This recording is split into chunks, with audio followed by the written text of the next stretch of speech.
మన ప్రభువును ప్రియ రక్షకుడైన యేసుక్రీస్తు నామములో కూడి వచ్చిన మీ అందరికీ నా హృదయపూర్వకమైన వందనాలు చెల్లిస్తున్నాను. క్రీస్తు పేరట మీ అందరికీ శుభము కలుగునగాక. ఆమేన్. ప్రియులారా, గతించినటువంటి వారము అంతకు ముందు వారం ఒక 2 వారాలుగా మనం దేవుని యొక్క వాక్యాన్ని వింటున్నాం. అంతకు ముందు 2 వారాలు కూడా దేవుని సన్నిధిని బట్టి స్థలంలో మనం ఆరాధించినప్పుడు దేవుడు తన సన్నిధిని ఎక్కడుంచి ఆయన గణపరచడానికి ఎంతో కృప చూపారు. ఈ వాక్య సందేశాన్ని మనం విన్నాం కదా. గతించినటువంటి వారంలో ఏ మాటలు దైవజనులు మీకు చెప్పారో కొంచెం మీరు ఫీడ్బ్యాక్ ఇవ్వాలని ప్రభు పేరట దేవుని సేవకునిగా ఆశిస్తున్నాను. యవన బిడ్డలు, విన్నవారు, సహోదరులు కూడా మీరు ఏవైతే విన్నారో ఒకసారి జ్ఞాపం చేసుకుంటే మంచిది. భారము గురించి చెప్పారండి. ప్రయాసపడి భారం మోసుకుని పోవచ్చున్న సమస్త జనులారా, నా యొద్దకు రండి, నేను మీకు విశ్రాంతిని కలుగు చేస్తానన్నాడు. నిజమే. ఈ భూమి మీద మనం అనేకమైన ప్రయాసాలు కలిగి, అనేకమైన భారాలు కలిగి ఈ లోకంలోనికి వెళ్ళిపోతూ ఉన్నాం. కానీ ఎంత భారం మనం భరించినా, ఎంత ప్రయాసపడినా కూడా ప్రియులరా, మన భారాలు మోసేటువంటి వారు ఎవరు లేరు. ఒకవేళ మన స్నేహితులైనా, కుటుంబీకులైనా కొంతవరకు మనకు సహాయపడగలరు, కానీ మన జీవిత కాలం మన భారం మోసేటువంటి నరుడు భూమి మీద ఎవ్వరూ లేరు. నమ్మిన వారి స్తోత్రం చెప్తారా? హల్లెలూయా. మన జీవిత కాలం మన యొక్క భారాలన్నిటినీ భరించేది ఎవరంటే మన ప్రభువును ప్రియ రక్షకుడైన యేసుక్రీస్తు వారు. గతించిన దినాల దైవజనులు చెప్పారు, పాప భారము, రోగ భారము, రుణ భారమును గూర్చి వారు చక్కని విషయాలు మన ముందుట పెట్టడం మనం చూసాం. నిజమే, భూమి మీద మొదటిగా మన భారం పాప భారం అండి. ఈ పాప భారము, పాప భయభీతులతో మనుషుడు జీవిస్తున్నాడు గనుకనే మనుషునికి మరణము అంటే భయం. ఏమంటే భయం అండి? మరణం అంటే భయం. ఈ భూమి మీద యాత్ర చేస్తున్నవాడు, భక్తి చేస్తున్నవాడు ఎందుకు భక్తి చేస్తాడు? ఒక్క మాటలో చెప్పాలంటే పాప భయభీతులతో జీవిస్తున్నందుకే భక్తి చేయాలి. దేనితో చేయాలండి? ఇప్పుడు నాస్తికులు ఉంటారు, హేతువాదులు ఉంటారు. వీరెవరు దేవుడు ఉన్నాడు అన్న విషయాన్ని వారు గమనించరు. గనుక వారు అంటారు, మేము పాపం చెయ్యలేదు. ఒకవేళ దేవుని నమ్మాము అంటే పాపము ఇటువంటి చింతన మా జీవితాల్లో ఉంటుంది అనే విషయాన్ని బట్టి ఈనాటికి కూడా హేతువాదులు చాలామంది ఏం చేస్తున్నారంటే దేవుణ్ణి నమ్మడానికి ఇష్టపడట్లేదు. నేను చెప్తున్నాను, ఓన్లీ క్రైస్తవ్యంలోనే కాదు కానీ ఇతర వేరే వేరే మతాల్లో కూడా పాపము నుండి విడుదల పొందుకోవడానికి, అంటే మోక్షానికి చేరుకోవడానికి అనేకమైన తీర్థయాత్రలు భూమి మీద ఉన్నాయి లేదండి? ప్రతి యాత్ర కూడా వారు చేస్తూ ఉంటారు. ఏడాదికి కొన్ని యాత్రలు వారు నియమించుకుని ఆ యాత్రలు చేస్తూ పాప పుణ్యాలను బట్టి దాన ధర్మాలు చేసుకుని క్రియల చొప్పున వారికి ప్రతిఫలం కలుగుతుందని చెప్పి వారు చేస్తూ ఉంటారు. కానీ నా ప్రియులారా, దేవుని యొక్క వాక్యం చెబుతుంది, ఈ పాప భారం అన్నది మొదట మన జీవితంలో తీసివేయబడకపోతే మనము దీవించబడలేం. దేవుని స్తోత్రం చెప్తాం గట్టిగా. హల్లెలూయా. యేసుప్రభువు వారు సువార్త ప్రకటించిన దినాల్లో ఆయన ఏం చేశారంటే, ఎవరినైనా మొదట స్వస్థపరచడానికి రోగి దగ్గరికి వెళ్ళినప్పుడు మొదట చెప్పిన మాట ఏంటంటే, నీ పాపములు క్షమింపబడ్డాయి. పాపములు క్షమించిన తర్వాత ఆ రోగాన్ని ఆయన స్వస్థపరిచి వారికి చెప్పిన విధానం కూడా మనం చదువుతాం. ఒక దినాన్ని ప్రియులరా, ఆ పాపమందు పట్టబడిన స్త్రీతో కూడా అన్నాడు ఆయన, ఇక మీదట నీవు పాపము చేయవద్దు. ప్రతి మనుషుడు పాప భయభీతుల చేత జీవిస్తున్నాడు. అందుకే యేసుప్రభువు ఈ లోకానికి వచ్చిన విధానం మనం చూస్తున్నాం. మరి రోగాలు అంటారా? మనకున్న వాతావరణం, మన తినే ఆహారము, ఏవండి, కాలక్రమేణా మనుషుడు క్షీణించిపోతున్న విధానాన్ని బట్టి ప్రతి మనిషికి ఏదో ఒక బలహీనత ఉంటుంది. దేవుని వాక్యం అంటే మీ రోగాలకు నేను వాపుతాను అన్నాడు ఆయన. నీ రోగ భారం నా మీద వేయి. మనకున్న అవసరాలు, రుణ భారాలు ఉంటాయి, వాటిని గురించి కూడా దేవుని వాక్యం చెబుతుంది.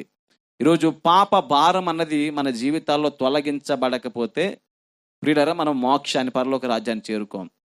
ఈ భూమి మీద మరణం అన్నది ప్రతి వ్యక్తికి వస్తుందట. అందుకే మరణము అంటే మనుషులకే భయం కాదండి. ఈరోజు దేవతలో అనబడిన వారికి కూడా మరణం అంటే భయం అంట. అందుకే వాళ్ళు ఏం తాగుతారో తెలుసండి? అమృతం తాగుతారు. ఏం తాగుతారండి? అమృతము అన్న మాటలోనంది. మృతము కానిది ఏమిటండి? మృతము కానిది. అమృతం తాగటం వలన వారు యుగయుగాలు జీవిస్తారని ఒక నమ్మిక ఉంది. అందుకే దేవతలు, దేవతలు అనబడిన వారు కూడా ఆ స్వర్గలోకాలు ఏం చేస్తారని అమృతాన్ని తాగుతూ ఉంటారు. అది ఒకవేళ పురాణమైన కథ అయినా లేదా ఏ ఇతిహాసమైనా వినడాన్ని ఒక సత్యం అందులో మనం చూస్తున్నాం. మరణము అన్నది ఒక భయాన్ని కలిగిస్తుంది కనుక వారు మరణము నుండి తప్పించుకోవడానికి ఒక ఆలోచన వారు చేశారు. ఈరోజు బైబిల్ గ్రంథం చెప్తుంది, శరీర సంబంధమైన మరణం ప్రతి మనుషునికి వస్తుంది, కానీ ఆత్మ సంబంధమైన మరొక మరణం ఉంది. ఆ మరణానికి మనం వెళ్ళకూడదంటే ఈ భూమి మీద ఉండగానే యేసు ప్రభుని మన సొంత రక్షకులుగా అంగీకరించాలి. ప్రభుకి మహిమ కలుగునుగాక. హల్లెలూయా. తర్వాత గతించినటువంటి వారంలో నేను చెప్పిన వాక్యాన్ని కూడా ఒకసారి జ్ఞాపకం చేసుకుందాం. What is the Christianity? క్రైస్తవ్యము అంటే ఏమిటి? యేసు ప్రభు వారిని నమ్ముకున్న తర్వాత మన జీవితాలు ఎలా మార్చబడ్డాయి? క్రైస్తవ్యము ద్వారా మనకు కలిగిన ప్రయోజనం, మనకు కలిగిన లాభం ఏంటి అన్న దాని గురించి గతించినటువంటి వారంలో నేను కూడా మీతో పంచుకోవటం జరిగింది. మొదట ఇక్కడ ప్రారంభించినప్పుడు భక్తి ఎలా చేయాలి, భక్తి యొక్క ప్రయోజనం ఏంటి, దాని గురించి కూడా చెప్పడం జరిగింది. ఈనాటి వాక్య ధ్యానాంశంలో మనం తడవు చేయకుండా పరిశుద్ధ గ్రంథాలు తెరిచి మీకా గ్రంథము 6వ అధ్యాయము 8వ వచనాన్ని దయచేసి చదవాల్సిందిగా ప్రభు పేరట మనవి చేస్తున్నాను. మనుషుడా, ఏది ఉత్తమమో అది నీకు తెలియజేయబడి ఉన్నది. నాటి మన వాక్య సందేశంలో దేవుడు మనల్ని ఏమి అడుగుతున్నాడు? ఈరోజు మన వాక్య సందేశం, దేవుడు మీకు కనిపించి మిమ్మల్ని ఆయన కానీ ఏదైనా నీకు ఏం కావాలి అని అడిగితే మనం ఏం చెప్తాం? ఒకసారి దైవజనులు చెప్పారు, పట్టుకున్న ప్రతిదీ కూడా ఏమైపోవాలట? బంగారం అయిపోవాలని చెప్పి ఓ తల్లి కోరుకుందట. కోరుకుంటే ఇంటికి రాగానే ఇంటి దగ్గర గేటు బంగారం అయిపోయింది, ఇంట్లోకి లోపల రాగానే తలుపు బంగారం అయిపోయింది, ఇంట్లో ఉన్న వస్తువులంతా బంగారం అయిపోయాయి. అంతా చూసి మురిసిపోయి చాలా సంతోషంగా ఉండేసరికి తన కూతురు స్కూల్ నుంచి వచ్చింది, కూతురిని పట్టుకుంది సంతోషంతో, కూతురు కూడా బంగారం అయిపోయింది. ఇప్పుడు ఆమె భోజనం చేద్దామని చెప్పి ఆహారం తీసుకుని ఆహారం తినడానికి ఆ అన్నాన్ని పట్టుకుంటే అన్నం కూడా బంగారం అయిపోయింది. ఇలాగ ఆమె పట్టుకున్నదంతా బంగారం అయిపోయింది. కానీ బంగారాన్ని మనిషి తినగలదా? ఆకలి తీర్చగలదా? ఆలోచన చేయండి. మనుషుడు తనకు ఎలా కోరుకుంటాడంటే తనకు కావలసినవన్నీ. ఒక భక్తుడు కూడా చాలా దినాలుగా తపస్సు చేస్తున్నాడంట. ఎలాంటి తపస్సు అంటే సాక్షాత్తు దేవుడే వాడి తపస్సును చూసి మెచ్చుకొని, వాడి ప్రార్థన చూసి మెచ్చుకొని భూమి మీదకి దిగి వచ్చి ఆయనతో అన్నాడట, భక్తుడా, నీ ప్రార్థన విని నేను వచ్చాను, నువ్వు నిజంగానే మొరపెట్టావు, నీ తీక్షణతకు నీ యొక్క ప్రార్థనకు ప్రతిఫలంగా నేను వచ్చాను, నీకేం కావాలి కోరుకో అంటే ఆయన అన్నాడంట, నీ దగ్గర ఏముందో చెప్పు అన్నాడట. ఏమన్నాడండి? నీకు ఏం కావాలంటే నాకు చాలా కావాలి, డబ్బా బంగారం అంటే నీ దగ్గర ఏమేమి ఉన్నాయని అడుగుతున్నాడంటే, ఎంత ఉందని అడుగుతున్నాడట. చూడండి మనిషిని యొక్క ఆలోచనకు. అందుకే భక్తుడు కూడా వాక్యాన్ని పోల్చి ఒక దైవజనుడు ఒక పాట రాశాడు, దేవుడే కనిపించి నీకేమి కావాలని అడిగితే నీవేమి కోరుతావో మానవ, బలము కోరుతావా, ధనము కోరుతావా, అల్పకాల పాప భోగములను కోరుతావా? జ్ఞాని అయిన సొలొమోను జ్ఞానాన్ని కోరాడు, కానీ తన జ్ఞానాన్ని కోల్పోయాడు. సంసోను బలాన్ని పొందుకున్నాడు, తన బలాన్ని కూడా పోగొట్టుకున్నాడు. ఈరోజు బలహీనులమైనటువంటి మనము ఏం కోరుకోవాలని? దేవుని కృపను కోరుకోవాలి. దేవుని స్తోత్రం కలుగును గాక. ఇదొక పక్షం అయితే, మరొక వాక్య సందేశంలో ఈనాటి సందేశం యొక్క రెఫరెన్స్ మనం చదివితే మీకా 6:8 అన్నాడు, మనుషుడా, ఏది ఉత్తమమో అది నీకు తెలియజేయబడి ఉన్నది. దేవుడు ఏం కోరుకుంటాడు? మన నుండి ఆయన ఊహించేది, మన నుండి ఆయన ఆశించేది ఏంటంటే ఈ లేఖన భాగంలో రాశాడు. 4 మాటలు ఈ రాత్రి నేను చెప్పి వాక్య సందేశాన్ని ముగిస్తాను. చదవండి. మొదటి మాటగా, న్యాయముగా నడుచుకొనుటయు, కనికరమును ప్రేమించుటయు, దీన మనస్సు కలిగి దేవుని ఎదుట ప్రవర్తించుటయు, ఇంతే కదా యెహోవా నిన్ను అడుగుచున్నాడు. దేవుడు ఏం అడుగుతున్నాడంటే న్యాయముగా నడుచుకోవటం ఆయన అడుగుతున్నాడట. ఎవరిని? భూమి మీద జీవిస్తున్న మనుషుల్ని. రెండవదిగా అడుగుతున్నాడు, కనికరమును నేను కోరుతున్నాను, ప్రేమించడాన్ని నేను కోరుతున్నాను, దీన మనస్సు కలిగి దేవుని ఎదుట ప్రవర్తించాలి. ఈరోజు ఈ 4 విషయాలు మనము చేయగలిగితే నా ప్రియులారా, మనం కోరుకున్నవన్నీ సంపాదించుకుంటాం, దేవుణ్ణి మనము సంతోషపరిచే వారుగా ఉంటాం. ఈరోజు మనుషులందరూ ఎలా అయిపోయారంటే మనుషులను సంతోషపరచాలని ఆరాధన చేస్తూ ఉంటారు. మనుషుల చేత మెప్పు పొందాలని, మనుషుల చేత ఘనతను వహించాలని, మనుషులు ప్రశంసించాలని చెప్పి వారి యొక్క ప్రవర్తన వారి ఎదుట కనుపరుస్తూ ఉంటారు. ఈరోజు మనం దేవుణ్ణి సంతోషపరిచేవారుగా ఉండాలి. దేవుని ఆలోచన, దేవుని చిత్తాన్ని తెలుసుకుని ఆయన ఆశించిన దాని ప్రకారంగా జీవించడానికి ప్రయత్నం చేయాలి. ఆయన మొదటిగా అడుగుతున్నాడు, న్యాయముగా నడుచుకోవాలి. అంటే మనుషుడు ఇప్పుడు ఏం చేశాడంటే న్యాయాన్ని తప్పి ప్రవర్తించాడు. బైబిల్ గ్రంథంలో మనం చదువుతాము, కీర్తనల గ్రంథం 106:3, అలాగే కీర్తన 82 రెండవ వచనం 82:2 చూడండి. కీర్తనల గ్రంథం 82:2 చదువుతున్నారా? ఎంతకాలము మీరు అన్యాయముగా తీర్పు తీర్చుదురు, ఎంత కాలము భక్తిహీన ఎడల పక్షపాతము చూపుదురు. పేదలకును తల్లిదండ్రులు లేని వారికి న్యాయము తీర్చుడి, శ్రమ గల వారికి దీనులకు న్యాయము తీర్చుడి. ఎంతకాలం మీరు అన్యాయముగా తీర్పు తీర్చుదురు. లోక రీతిని బట్టి మనం చూస్తే ప్రియులారా, ఏదైనా ఒక తగువ జరిగితే, ఒక గొడవ జరిగితే, ఒక సంభాషణ జరిగితే అక్కడ ఎక్కువ మెజార్టీ దేనికుంటుంది చెప్పండి? అన్యాయానికే. న్యాయానికి చాలా తక్కువ అండి. మనం ఒక మాట ఉంటుంది లోకంలో, న్యాయానికి ఏమి లేవటండి? రోజులు లేవండి. న్యాయానికి రోజులు లేవని చెప్తూ ఉంటారు. నిజమే, వాస్తవం అదే. ఈరోజు అన్యాయమే, స్వార్థమే రాజ్యమేలుతున్నటువంటి రోజుల్లో మనం జీవిస్తున్నాం. అధికారులైన వారు సైతం కూడా డబ్బుకు అమ్ముడు పడిపోయి కొన్నిసార్లు ఏం చేస్తారు? న్యాయాన్ని త్రిప్పి అన్యాయాన్ని జరిగిస్తూ ఉంటారు. దాన్ని బట్టి దేవుడు అన్నాడు, ఇదిగో మీరు న్యాయముగా నడుచుకోవాలి. ఎందుకు అంటే పేదలైన వారు ఉన్నారు, తల్లిదండ్రులు లేని వారు ఉన్నారు. అలాంటి వారికి న్యాయాన్ని తీర్చండి. శ్రమ గల వారికి దీనులకు న్యాయం మీరు తీర్చాలి. అక్కడ అన్నాడు, దరిద్రులను నిరుపేదలను విడిపించుడి, భక్తిహీనుల చేతుల్లో నుండి వారిని తప్పించుడి అని చెప్పి దేవుని యొక్క వాక్యం చెబుతూ ఉంది. ఈరోజు భక్తిహీనతలోని ఉన్నా, లేదా భక్తిహీనతలో ఉన్నవారిని నువ్వు చూసినా, బలహీనతలో ఉన్నవారిని నువ్వు చూసినా, నీకంటే దిగజారిపోయిన వారిని నువ్వు చూసినా, పాపములో కొట్టిమిట్టిలాడుతున్న వారిని నువ్వు చూసినా, వారిని బయటికి తీసుకొచ్చే ప్రయత్నం చేయాలి. నీ వంతు నీవు సహాయం చేయగలిగినప్పుడు ప్రియులరా, దేవుని దృష్టిలో నీవు అంటావు. అందుకే వాక్యంలో అంటాడు, 106:3 అంటు, న్యాయమును అనుసరించువారు ఎల్లవేళల నీతిని అనుసరించి నడుచుకునేవారు ధన్యులు. న్యాయాన్ని అనుసరించేవారట, అలా ఎల్లవేళలా నీతిని అనుసరించుకునేవారు ధన్యులు. మనం చాలాసార్లు న్యాయమును తప్పి కొన్నిసార్లు అన్యాయానికి మనం సపోర్ట్ చేస్తూ ఉండొచ్చేమో, కొన్నిసార్లు మనము అక్రమంగా నడుచుకుంటూ ఉండొచ్చేమో. మన క్రియల విషయమై, మన యొక్క పనుల విషయమై అక్రమంగా జీవించినప్పుడు దేవుడు చూస్తూ ఉంటాడని, ఏదో ఒక రోజు మనం చేస్తున్న అన్యాయము, అక్రమం మన కుటుంబాల మీదకే, మనం చేస్తున్న పనుల మీదకే శాపముగా వస్తున్నప్పుడు మనకు అర్థమవుతుంది, పలానా దినాన్ని పలానా వ్యక్తిని నేను అన్యాయం చేశాను, పలానా వ్యక్తి నా యొక్క మాటల ద్వారా, నేను చేసిన చేష్టల ద్వారా, నా క్రియల ద్వారా, నా పనుల ద్వారా వారికి ఇబ్బంది కలిగిందని చెప్పి మనం గ్రహించినప్పుడు ఎంతో పశ్చాత్తాపం పొందుతాం. కానీ ప్రియులారా, ఆ పశ్చాత్తాపం ఆ రోజు న్యాయముగా మీరు ప్రవర్తించవద్దు. న్యాయము అనుసరించి, నీతి అనుసరించి వారు ధన్యులు అని చెప్పి దేవుని యొక్క వాక్యం చెబుతూ ఉంది. ఈరోజు దేవుని పిల్లలుగా ఉన్నటువంటి మన నుండి ఆయన కోరుకునేటువంటి ఏంటంటే న్యాయముగా మనం నడుచుకోవాలట. అలాగే సామెతల గ్రంథం 21:2 కూడా చూడండి. సామెతలు 21:2, ఒకడు తనకి ఏర్పరచుకున్న మార్గము ఎట్టిదైనను తన దృష్టికి అది న్యాయముగానే అగపడును. యెహోవాయే హృదయములను పరిశీలన చేయువాడు. ఒకడు తనకు ఏర్పరచుకున్న మార్గం ఎలా ఉంటుందట అండి? ప్రతి మనుషుడు అనుకుంటాడంట తను వెళుతున్న మార్గము సరైన మార్గం అనుకుంటాడంట. తను తీసుకున్న నిర్ణయాలన్నీ కూడా మంచి నిర్ణయాలు అనుకుంటాడట.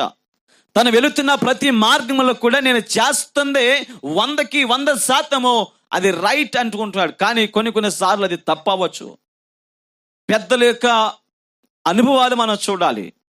మనకంటే పెద్దలు ముందు ఎవరైతే కొన్ని పనులు చేశారో వారి సలహాలు తీసుకోవాలి. ఏదైనా పని చేసేటప్పుడు దాన్ని మనం చూసినప్పుడు ప్రియులారా, దాన్ని నిశ్చితంగా పరిశీలన చేసి ఆ పనిని మనం ప్రారంభించాలి. బైబిల్ గ్రంథంలో కానీ ఒక దినాన్ని సొలొమోను అనంతరము రెహబాము అనేటువంటి ఒక యువరాజు రాజ్యాధికారాన్ని సింహాసనం మీద ఆయన కూర్చొని చేపట్టిన సమయంలో తనతో ఉన్నటువంటి యవనస్తులను కూర్చోబెట్టుకుని ఆయన మాట్లాడుతున్నాడు. అంతకుముందు తన తండ్రితో పెద్దలను పిలిచి మాట్లాడినప్పుడు పెద్దలు కొన్ని సలహాలు ఇచ్చారు. ఏమన్నారంటే, నీ తండ్రి చేసినటువంటి ఆ పనులు చాలా అద్భుతమైనవి. ఆయన నీ యొక్క ప్రజల మీద కొంత భారాన్ని మోపాడు. నీవు ఆ భారాన్ని మరింత తేలిక చెయ్యాలి, వారికి స్వేచ్ఛను ప్రసాదించాలి, వారి జీవితాల్లో సంతోషాన్ని నింపాలి, మంచి పరిపాలన చేయాలని చెప్పినప్పుడు ఆ మాటలను విని వారిని పంపించాడు.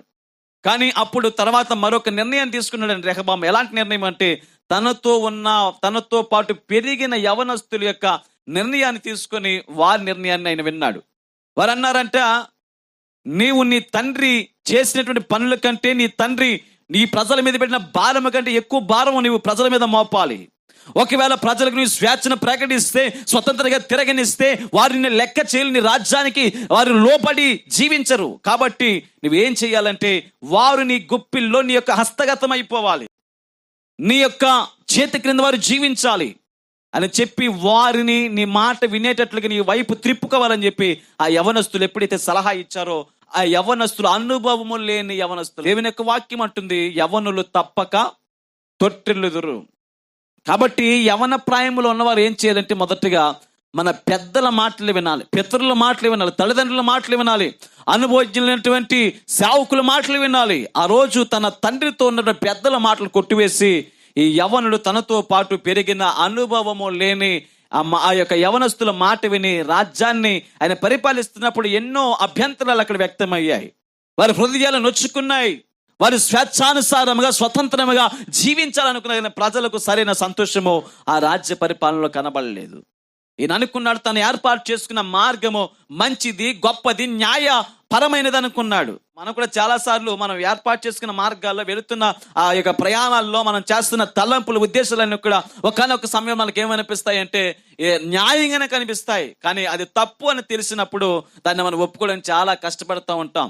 ఈరోజు చాలా మంది ఏం చేస్తారంటే తప్పు చేసి తప్పును ఒప్పుకోకుండా కవర్ చేయడానికి ఇష్టపడతా ఉంటారు. ఏం చేస్తారని చాలా ప్రయత్నాలు చేస్తారు. దేవుని యొక్క వాక్యం అన్నది ఎవడైతే ఒప్పుకుంటాడో వాడు ఏమవుతాడంట, క్షమింపబడతాడు. అతిక్రమంలో దాచిపెట్టువాడు వర్ధెలడని చెప్పి దేవుని వాక్యం చెబుతుంది.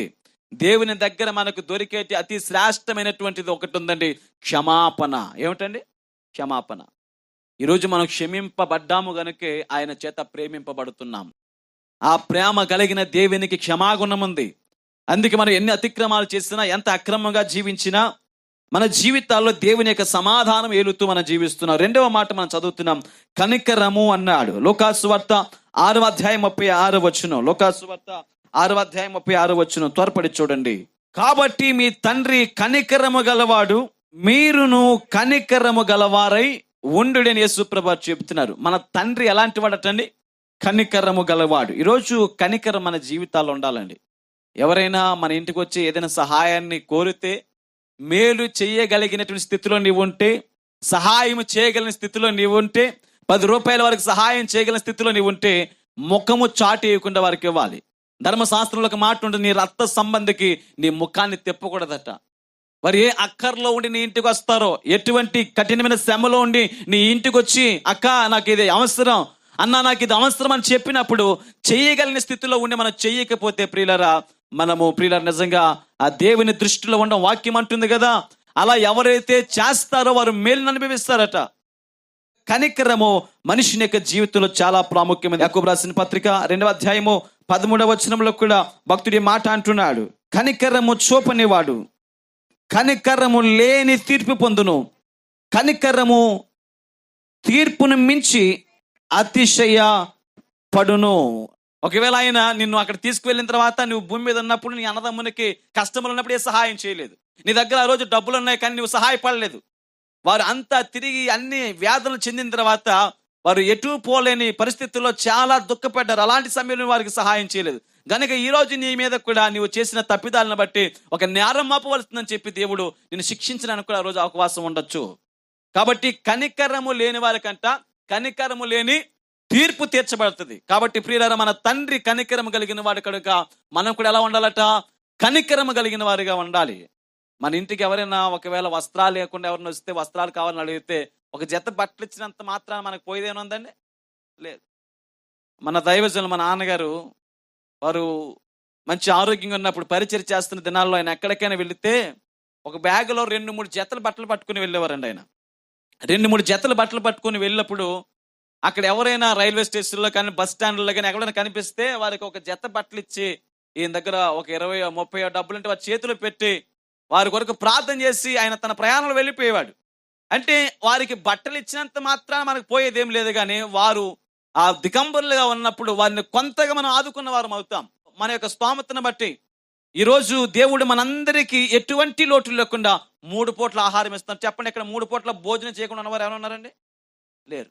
దేవుడు మహా గొప్ప దేవుడు అండి. దేవుని స్తోత్రం కలుగును గాక. హల్లెలూయా. ఎటువంటి పని మనకి లేకపోయినా, ఎటువంటి ప్రయోజనం లేకపోయినా, ఎటువంటి ఉద్యోగం లేకపోయినా, ఎటువంటి వ్యాపారం లేకపోయినా ఆయన 3 పూట్ల మనల్ని పోషిస్తున్నాడు, మనకు సామర్థ్యాన్ని ఇస్తున్నాడు, ఆరోగ్యాన్ని ఇస్తున్నాడు, బలాన్ని ఇస్తున్నాడు. అట్టి గొప్ప దేవుణ్ణి ఈరోజు మనం గణపరుస్తున్నామంటే ప్రియులరా, మన జీవితాల్లో మనం ఎంతో ధన్యులమండి. నీవు న్యాయముగా నడుచుకోవాలి, అన్యాయాన్ని నేను సహించే దేవుని కాదన్నాడు ఆయన. యేసుప్రభువు పరిచర్య చేస్తున్న దినాలు అన్నాడు ఆయన, అక్రమం చేయువారులారా నా యొద్ద నుండి తొలగిపోండి అన్నాడు ఆయన. అక్రమంగా మనం నడుచుకుంటే క్రమాన్ని జరిగించాం. దేవుడు ఒక క్రమాన్ని పెట్టాడు. ఈ వాక్యానుసారమైన ఆత్మ సంబంధమైన మనుషులుగా జీవిస్తున్న మనందరం కూడా క్రమముగా నడుచుకోవాలటండి. 3వ మాట మనం చదువుతాము, ప్రేమించుటయు అన్నాడు. ఏమని చదువుతున్నామంటే ప్రేమించుటయు. మార్కు సువార్త 12వ అధ్యాయము 33వ వచనం, పూర్ణ హృదయముతోను, పూర్ణ వివేకముతోను, పూర్ణ బలముతోను ఆయనను ప్రేమించుటయు, తనను వలె తన పొరుగు వారిని ప్రేమించుటయు సర్వాంగ హోమములు అన్నింటికంటేను బలుల కంటేను అధికమని ఆయనతో చెప్పెను. ఆ దినాల్లో శాస్త్రుల్లో ఒకడొచ్చి ఆయనతో తర్కిస్తున్నప్పుడు ఆయన అంటున్నాడు కదా, ఇదిగో నీవు నీ దేవుడైన ప్రభుని ఎలాగైతే నీ పూర్ణ హృదయముతో నీ పూర్ణ బలముతో ప్రేమిస్తున్నావో అలాగే నీ సహోదరుని ఎడలో కూడా ప్రేమను చూపించాలి. నిన్ను వలె నీ పొరుగువాన్ని నువ్వు ప్రేమించాలని చెప్పాడు. ప్రేమకు ప్రతిరూపము మన ప్రభువైన యేసుక్రీస్తు వారండి. ఆయన చేసిన శిలువ త్యాగమే ఆయనకి ఎంత ప్రేమ ఉన్నదో చూపిస్తా ఉంది. ఆ ప్రేమను బట్టి ఆయన అన్నాడు, నీవు నీ దేవుని ఎలా ప్రేమిస్తున్నావో అలాగే నీ పొరుగు వాణిని కూడా నీవేం చేయాలట, ప్రేమించాలి. అక్కడ ఒక మాట, అద్భుతమైన మాట రాశాడు, దాన్ని అండర్లైన్ చేసుకోండి.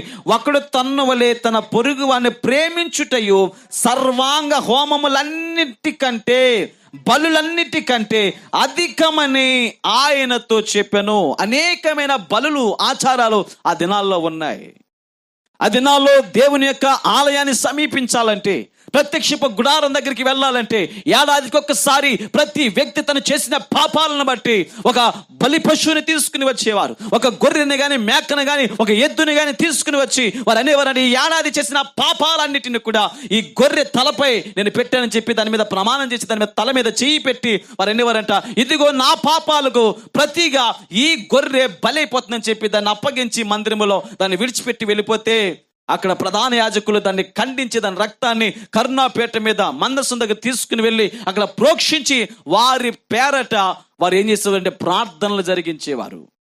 ఏటేటా ప్రతి ఏట కూడా వారు అనేకమైన పాపముల అతిక్రమల చేత పట్టబడి మరలా ఏడాది అంతా ముగించుకుని ఏడాదికి ఒకసారి మహాపట్టణమైన యెరూషలేమునికి వెళ్ళి మరలా అదే చేసేవారండి. అందుకన్నాడు ఇక్కడ సర్వాంగ హోమములన్నింటికంటే బలులన్నింటికంటే ఆయన చెబుతున్న మాట, మీరు ప్రేమించటం అన్నది ఉన్నది చూసారా, ఆ ప్రేమ చూపించటము వీటన్నింటికంటే మరి శ్రేష్టమైనది. గనుక అధికమైన ప్రేమ మన జీవితాల్లో ఇతరుల ఏడు కూడా చూపించడానికి ఇష్టపడాలి. 4వది చివరిగా దీన మనసు కలిగి ప్రవర్తించమన్నాడు. యెషయా గ్రంథం 57:15 త్వరపడి చదవండి.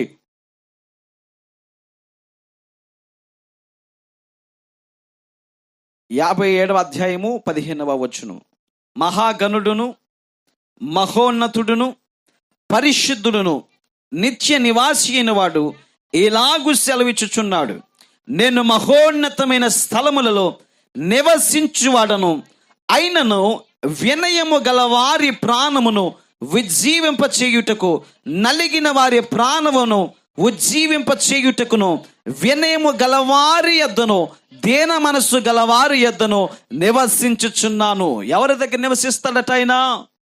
దీన మనస్సు కలిగిన వారి దగ్గర. ఈ చివరి మాట, చివరి ముగింపులోనికి వచ్చాం.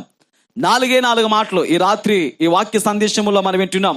దేవుడు మన నుండి ఆయన అడుగుతున్నది, మన నుండి ఆయన కోరుకునేది ఏమిటంటే న్యాయముగా నడుచుకున్నట్ట. నాతో చెప్పండి, న్యాయముగా నడుచుకున్నట్ట, కనికరమును చూపుట, ప్రేమను చూపుట, దీన మనసు కలిగి దేవుని ఎదుట ప్రవర్తించాలండి. ఈ 4 విషయాలు మన జీవితాల్లో మనం చేయగలిగితే ఆయన అన్నట్లుగా ప్రియులారా ఆయన కోరిన విధానముగా ఆయనను మనం సంతోషపరిచే వ్యక్తులుగా జీవిస్తాం. భక్తుడు అంటున్నాడు, ఆయన ఎక్కడ నివసిస్తాడు అంటే ఆ దేవుని గురించి అన్నాడు, ఆయన మహాగణుడు, మహోన్నతుడు, పరిశుద్ధుడు, నిత్య నివాసి అయినవాడు. ఇలాగూ సెలవిస్తున్నాడు. ఏమని అంటున్నాడంటే, నేను మహోన్నతమైన పరిశుద్ధమైన స్థలాల్లో నివసించువాడను. నేను గనుడనైన దేవుడను, నేను రోషము కలిగిన దేవుడను, అయినను వినయము గల వారి ప్రాణాలను ఉజ్జీవింప చేయడానికి నేనున్నాను.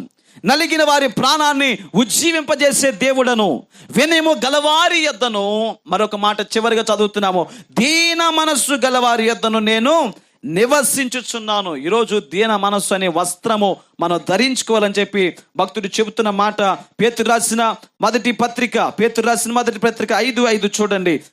చిన్నలారా, పెద్దలకు లోబడి ఉండుడి, మీరందరూ ఎదుటి వాని ఎడల దీన మనస్సు అను వస్త్రమును ధరించుకొనుడి, మిమ్మును అలంకరించుకోవాలి. ఈరోజు మన అలంకారం ఏంటో తెలుసా? చివరిగా చెబుతున్నాడు, దీన మనస్సు అనే వస్త్రాన్ని మనం ధరించుకోవాలటండి. ఈరోజు మనం భూమి మీద అనేకమైన వస్త్రాలు ధరించుకున్న ఇతరులకు కనబడతాం, కానీ ఈ దీన మనస్సు అనే వస్త్రాన్ని ధరించుకున్నప్పుడట అందరి చేత మనం ప్రశంసింపబడతాం. మరి ముఖ్యంగా దేవుని ఎదుట దేవుడు కోరుకునేటువంటి ఆ యొక్క దీన మనస్సును మనం ధరించుకున్నప్పుడు ఆయన మనల్ని బట్టి సంతోషిస్తాడు. ఈరోజు మనందరం ఏమడుగుతామంటే, దేవుడిని, దేవా నాకు అది కావాలి, ఇది కావాలి, అది కావాలి, ఇది కావాలి ఎప్పుడు అడగటమే, కానీ దేవుడా నా ఎడల నీకు ఉన్న తలంపు ఏంటి, నా నుండి నీవు ఏమి కోరుకుంటా, నీకేమి కావాలని చెప్పి ఎవరిని అడిగారండి? చెప్పాలి అమ్మా. మనందరం ఇక్కడ ఉన్న వాళ్ళు అంటాం, అయ్యా నాకు ఇల్లు కావాలి, అయ్యా నాకు పొలం కావాలి, అయ్యా నా పిల్లలకు పెళ్లి కావాలి, నా పిల్లలకు సంతానం కావాలి, అయ్యా నా అప్పులు తీరాలి అని చెప్పి మనకున్న అవసరాలని చెప్పి దేవునికి చెప్పుకుంటూ మనకు కావాల్సినవన్నీ అడుగుతున్నాం, కానీ దేవుడిని ఎప్పుడైనా దేవుడా నీకు ఏం కావాలి అని అడిగామండి? ఈరోజు ఏం చెప్తున్నాడు ఆయన? మనుషుడా, ఏది ఉత్తమో అది నీకు తెలియజేయబడి ఉన్నది. ఏంటి అంటే, న్యాయముగా నడుచుకున్నటయు, కనికరమును ప్రేమించుటయు, దీన మనస్సు కలిగి దేవుని ఎదుట, నీ దేవుని ఎదుట ప్రవర్తించుటయు, ఇంతే కదా యెహోవా నిన్ను అడుగుచున్నాడు. ఆయన అడిగేది అదే. ఈరోజు దీన మనస్సు అనే వస్త్రాన్ని మనము ధరించుకుని ఆయన ఎదుట జీవించడానికి ప్రయత్నం చేద్దాం. దేవుడు చెప్పినట్లుగా ప్రియులారా, ఈ విషయాలన్నీ మనం చేయగలిగితే ప్రభువు ఆశించినట్లుగా ఆయనను సంతోషపరిచే గుంపులో మనం ఉంటాం. ఈరోజు మనుషులను సంతోషపరచడానికి కాదు, మనకేదో మనం ప్రియులారా మన స్వార్థ చింతనతో అడగటం కాదు, కానీ దేవుని చిత్తాన్ని తెలుసుకుని దాని ప్రకారంగా జీవించినప్పుడు ప్రియులారా మనం కోరుకున్న వాటన్నిటిని ప్రభు మనకి ఇస్తాడు. నేను మొదటి సందేశంలో జ్ఞాపకం చేశాను, మొదట నా రాజ్యమును నీతిని వెదకండి, ఆ తర్వాత మీకు కావలసినవన్నీ కూడా ఏమన్నాడు? నీ ధారాళమే మీకు అనుగ్రహిస్తాడండి. మీకు కావలసినవన్నీ కూడా ఆయన సమృద్ధిగా ఇస్తాడు. అట్టి కృపా సమాధానం ప్రభు కూడి వచ్చిన మనందరికీ అనుగ్రహించును గాక. ఆమేన్. ప్రార్థన చేసుకుందాం. దయచేసి ప్రార్థనలో ఏకీవించండి. ప్రార్థన చేసుకుందాం. ప్రార్థనలో ఏకీవించండి. చివరిగా ప్రార్థన. మోకరించగలిగిన వారు అందరూ మోకరించండి. చిన్న ప్రార్థన చేసుకుని ఈ సమయంలో మనం సెలవు తీసుకుందాం. ఈ రాత్రి ప్రత్యేకించి మనందరినీ ఆయన ఒక ఉద్దేశంతో ఈ స్థలాన్ని తీసుకుని వచ్చారు. ఈరోజు మనకున్నటువంటి అవసరాలన్నీ ప్రభుతో చెప్పుకుంటున్నాం, కానీ దేవుడికి కూడా ఒక ఉద్దేశము, తలంపు మన ఎడల కలిగి ఉన్నాడు. అది ఎప్పుడు మాకు ఏం కావాలో అడుగుతున్నాం, కానీ ప్రభా నీకేమి కావాలో మేము తెలుసుకోలేకపోతున్నాం, నీ ఎదుట మేము ఎలా జీవించాలో తెలుసుకోలేకపోతున్నాం. ప్రభు మమ్మల్ని క్షమించని చెప్పి ప్రార్థన చేయండి. ఖచ్చితంగా నా ప్రభు తన దృష్టిలో మిమ్మల్ని అందరినీ ఉంచుకుని ప్రార్థన చేద్దాం. ఇంతవరకు దేవుడు మనతో మాట్లాడినటువంటి విధానమును జ్ఞాపకం చేసుకొని, ఈరోజు దేవుడిని ఎదుటి నుండి ఆశిస్తున్నది, నిన్ను అడుగుతూ ఉన్నది. ఆయన బంగారాన్ని కాదు నీ ఎదుటి నుండి అడిగేది, విలువ కలిగినటువంటి ఆస్తి పాస్తులను కాదు నిన్ను అడిగేది. నీవు న్యాయముగా ప్రవర్తించడం నేర్చుకోవాలి, కనికరాన్ని చూపడం నేర్చుకోవాలి. ఎందుకు అంటే మన దేవుడు కూడా మన ఎడల న్యాయముగా ప్రవర్తిస్తున్నాడు. ఎందుకు మనము కనికరాన్ని చూపాలి అంటే మన దేవుడు కూడా మన ఎడల కనికర పడ్డాడు. ఆయన కనికర సంపన్నుడై ఉన్నాడు. కనుక మన జీవితాలలో కూడా కనికరము అనేటువంటి విధానము మనము అలవరుచుకోవాలి. అలాగనే మూడవదిగా ప్రేమ కలిగి మన యొక్క జీవితములు మనము కొనసాగించాలి. నిన్ను వలె నీ పొరుగు వారిని ప్రేమించండి అనేటువంటి యేసయ్య మాటను మనము జ్ఞాపకం చేసుకోవాలి. నీ పూర్ణ హృదయముతో నీ దేవుడిని నీవు ప్రేమించాలి అనేటువంటి ఆజ్ఞను జ్ఞాపకం చేసుకోవాలి. ఈ ప్రేమ ఏమి చేస్తుందంటే అనేక దోషములను కప్పబోతూ ఉంది. ఈ ప్రేమ ఏమి చేస్తుందంటే మన యొక్క కుటుంబాలలో ఉండేటువంటి ప్రతి విధమైనటువంటి కలతలు కావచ్చు, గలిబిలి కావచ్చు, వాటన్నిటి నుండి కూడా అత్యధికమైనటువంటి విజయాన్ని మనకు అనుగ్రహించబోతూ ఉంది. సమాధానముతో నిండినటువంటి జీవితాన్ని మనకు ఇవ్వబోతూ ఉంది. చివరిగా దీన మనస్సు అనేటువంటి వస్త్రం మనకు కావాలి. మన యొక్క మనసంతా కూడా దీనత్వముతో నిండిపోవాలి. ఇతరులకు లోపడేటువంటి విధానము, పెద్దలను గౌరవించేటువంటి విధానం, ఇదే దేవుడిని ఎదుటి నుండి అడుగుతున్నాడు. ఒకవేళ ఇలా జీవిస్తే ఆయన వచ్చేటువంటి రెండవ రాకడలో, ఆయన వచ్చేటువంటి సమయములో మనమందరము కూడా వధువు సంఘముగా ఎత్తబడబోతూ ఉన్నాం. విశ్వాసముతో మనమందరము కూడా నమ్మి ఆయన సన్నిధానములో ప్రార్థన పూర్వకంగా ఉందా. పరిశుద్ధుడా, నమ్మకమైన యేసయ్య నీకు వందనాలు. ఎంతవరకు మీరు బలపరిచారు. ఇక్కడ కూడి ఉన్నటువంటి బిడ్డలందరినీ మీరు జ్ఞాపకం చేసుకోండి అయ్యా. నీ సేవకులను ప్రభువా మీరు బలపరిచి అయ్యా నీ బిడ్డలందరితో మాట్లాడారు అయ్యా. వెత్తబడినటువంటి వాక్కు ఎవ్వరు విడిచిపెట్టకుండానట్లుగా వారి యొక్క జీవితాలలో 30దంతులుగా 60దంతులుగా 100అంతలుగా ఫలించును గాక అని ప్రార్థిస్తా ఉన్నా. కృపనివ్వండి నాయన. నీ బిడ్డలకు ఉండేటువంటి ప్రతి విధమైనటువంటి బలహీనత నుండి నజరేయుడైన యేసయ్య నామముల విడుదల కలుగునుగాక అని ప్రార్థిస్తా ఉన్నాం. నీ బిడ్డలకు ఉండేటువంటి ప్రతి వేదన చింత కూడా తొలగిపోవునుగాక అని ప్రార్థిస్తా ఉన్నాం.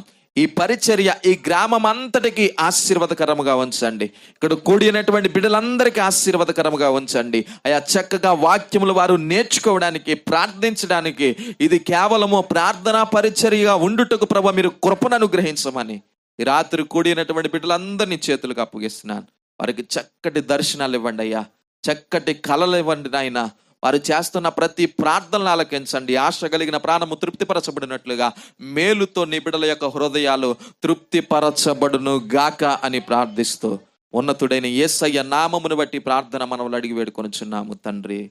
ఆమేన్. యేసు రక్తమే జయం, ప్రవేశు రక్తమే జయం, ప్రవేశునామ సంపూర్ణ విజయం, అపవాది క్రియలకు అనంత నాశనము కలుగును గాక.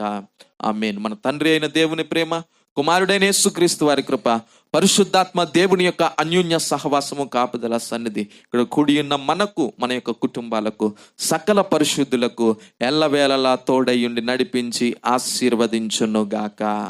ఆమేన్. అందరికీ వందనాలు.